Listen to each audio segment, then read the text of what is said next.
has been very generous to us. You will see them throughout the entire presentation in one group or another. Ames True Temper actually is composed of a series of companies. Ames True Temper, Razorback, Jackson Tools, Union Tools, Southern Patio, they're all part of the same group. And that's one thing I discovered in a lot of this research with these companies. There's somebody else that you recognize that owns these companies. And they're all merged together in their corporation. But they are the oldest manufacturer of non-powered garden tools in the United States. They were the the only tools that were around when they started building the railroad across the country. They provided all the hand tools to build the transcontinental railroad. They are now a conglomerate of companies, many of which merged together some of the products that we will see. They've actually put them out under different labels. A lot of the ones that you will see also were made by them, although they may have a decal on the side of them, built with specifications for another company. All right, so see the number 1 in the top right-hand corner. That will correspond to number 1 in your handout, which will tell you where you can get this little item. All this, and some of you may have seen some Facebook postings that I forwarded. They really have a really cool Facebook page, and they would like it if you would like. All right, this little walk. All right. This little wagon. What's really cool about it is it has big 18-inch tires. They've moved the wheels back underneath the center of the tub so that it distributes the weight a lot better, unlike a regular wheelbarrow where the wheels are out front and so all your weight is here, which makes it much easier to pick up.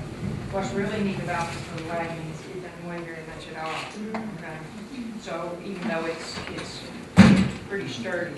The handles were built specifically for if you are unable to do this motion, you can do this motion and tip it, but it's designed to tip very easily and done.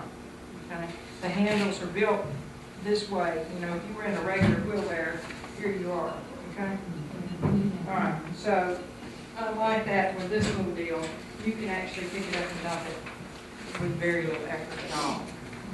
And that is, they call it the total control garden cart or whatever. But it is, the handles were specifically designed to be different from that. It's 5 cubic foot, holds a lot of stuff. You know, this to me is going to be my replacement for one that I had up at the school. It would hold good for leaves, debris. It would probably hold up to being full of dirt. So, but it's dirt. You can tell which ones are master gardeners. It's dirt whenever you're using a wheelbarrow. But it's an item that I think I could leave outside part of the time. I might want to have it inside just because, you know, I don't care. People gripe. You see these things on websites. Well, it rusted. Well, it sat out fine. You know, there's not very many things these days that you can sit out and leave out that's not going to rust. But I like the poly tub. We will have another wheelbarrow by them in the next month as a poly tub. I think I like those better because they weigh less, and my regular contractor wheelbarrow has unrusted a hole through it. It's not sitting out in the rain. So anyway, it's a nice little rolly. It rolls real easy, so it'll break. Get up and try it out. All right. John, do you have a price? I don't. And I'll tell you why in these, I did not want to give a price because 1, I didn't want to have to remember what they were, and 2, they change, and 3, you will get an opportunity with many of the products to have a discount. After they agreed to donate me their stuff, then I hit them up for a discount, what I call a short-term promotional code, to encourage the attendees to go ahead and make a purchase if they so desire. So you will get a chance on a lot of them to buy the item if I quoted you a price. This one's not, I mean, some of them are way more expensive than others, but if I quoted you a price, it would probably be wrong. So That's fair. You know, There's a lot of variability in the marketplace. There is. And most of these items came from the manufacturer themselves. That was my easiest point, not all, but most of them came from the manufacturer.